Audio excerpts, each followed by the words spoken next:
Altınay bala bakçasının Bulbul Toğu'nun Ayzeli kızımın evlisi olam. Енді ертең айтып берейін қызыңа. Неге баяғыда бір ешкі болыпты дейді. Ол бейшараның 7 ылағы болған екен.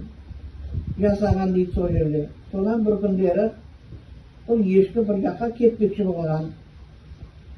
Сөйтсе, ылақтарын жинап әкеліп, үйдің ішіне қамап, ілдіріп құптап кетеді. Сөйтіп өзі кетіп қалады. Барып жұмыстарын бітіріп, ешкі үйге келсе, ешкім есікті ашпайды. Есікті қағады кемпір. Ол ашпайды. Сөйтіп бір кезде қараса, 7 лағында жаңағы қасқырлар жеп қойыпты лақтарын.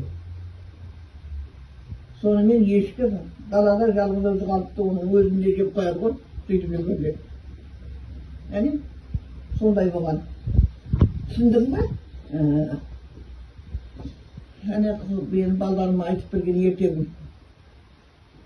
Bulbul тобынан ата-аналарынан челлендж қабылдаңыздар.